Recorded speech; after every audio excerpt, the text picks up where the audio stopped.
Now from Miami, Florida, NBC News senior Capitol Hill correspondent Garrett Haake and Andrew Weissmann, former FBI general counsel and lead prosecutor in the Mueller investigation. So, Garrett, you've been covering Donald Trump.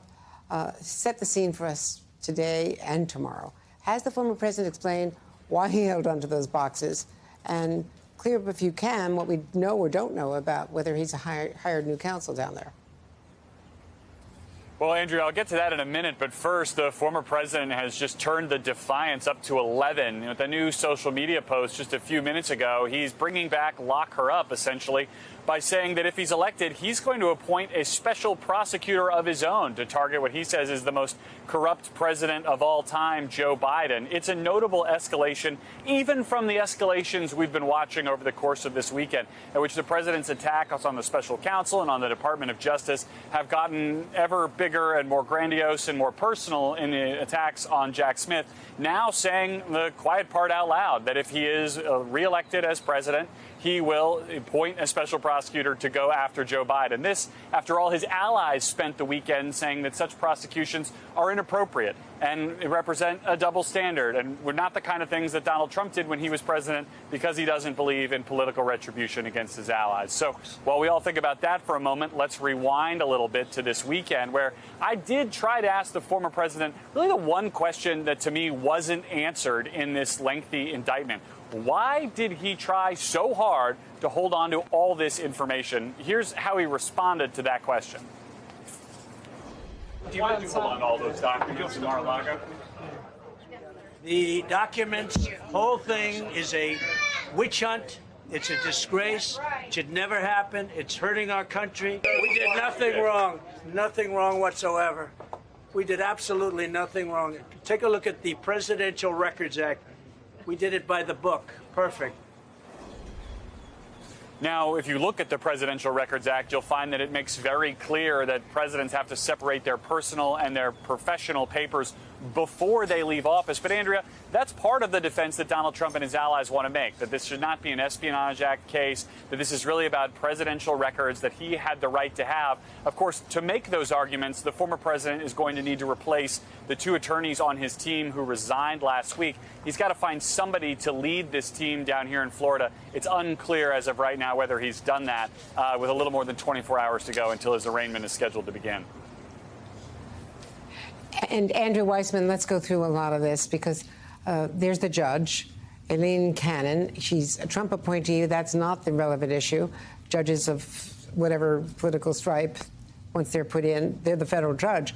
But when she was first assigned to this case, now having been assigned again, she was twice severely overturned and criticized, in fact, rebuked by the conservative 11th Circuit Court of Appeals for the way she handled it, for twice going beyond her mandate.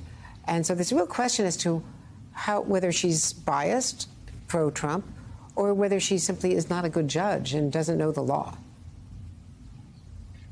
So I'm glad you started, though, with who appointed her, because I completely agree that's not the issue. There are many judges appointed by Democrats and Republicans who do their job, and that includes judges who are appointed by Donald Trump. Indeed, the 11th Circuit that reversed in very scathing language Aileen Cannon had a number of judges appointed by Donald Trump, and they did their job and reversed her, as well they should have.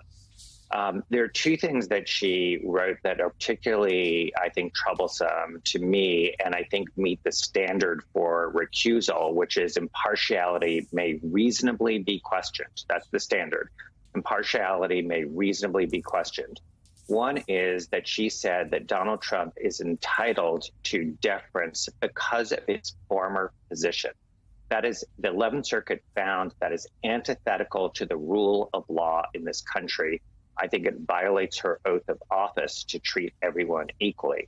The other is that she treated the classified documents that were found in the search, I think, quite cavalierly, and she was reversed on that ground. And that's very much the issue at here in this case, which is the two defendants' treatment of classified documents. So it remains to be seen exactly what's going to happen on that front and what the DOJ strategy will be with respect to her, and whether she will recuse or whether the chief judge at the district court or court of appeals level might take action in light of her prior rulings.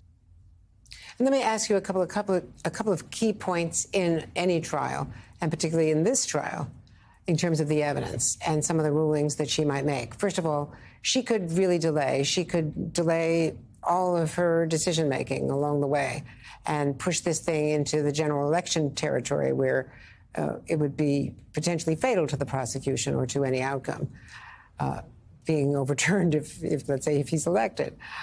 But the other piece of this is decisions she makes during the jury selection of voir dire, decisions she makes on motions to dismiss, decisions she makes on whether Evan Corcoran, the Trump attorney's notes, the piercing of the lawyer-client privilege was appropriately decided by the judge, the federal judge in D.C. Because if all of that evidence is removed, there's still a case, but not nearly as strong a case. Am I correct here?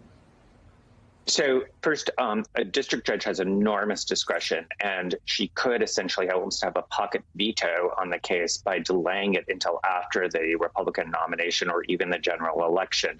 I think if she were to do that, I think the DOJ would appeal and do sort of a writ of mandamus, which is a form of appeal to the 11th Circuit.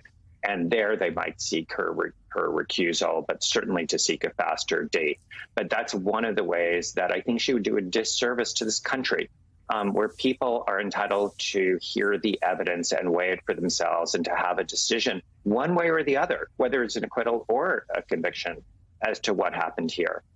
The one thing I can assure you, however, is on the point about Evan Corcoran. While she has a lot of power to decide what comes in and comes out, that decision is what's called law of the case. That was litigated fully by Donald Trump and the government before a different judge, Beryl Howell, the chief judge, then chief judge of the Washington, D.C. District Judge Court, and Beryl Howell was affirmed. There is no way to legally change that decision. If Eileen Cannon were to try to do that, she would be appealed, and that would definitely be reversed. So that's one thing I would not worry about. But there's plenty to worry about, but that's not one of the things I would worry about. And what about this potential blip of the former president not having hired a Miami bar attorney because he fired the previous attorneys? There was one member of his previous team still down in Florida, we thought. But if he asks for delay in the arraignment, is that possible because he doesn't have an attorney yet? Normally, a defendant could get a court-appointed, defense lawyer, legal defense lawyer, but that would seem highly inappropriate for a very wealthy defendant. So I think my experience in federal court is that should not be a reason for delay. That doesn't mean that Eileen Cannon is going to do that, but in the federal system, a lawyer who is barred even somewhere else, in other words, they've passed the bar in another state, they could be admitted by the trial judge, at least for the purposes of standing up in the arraignment.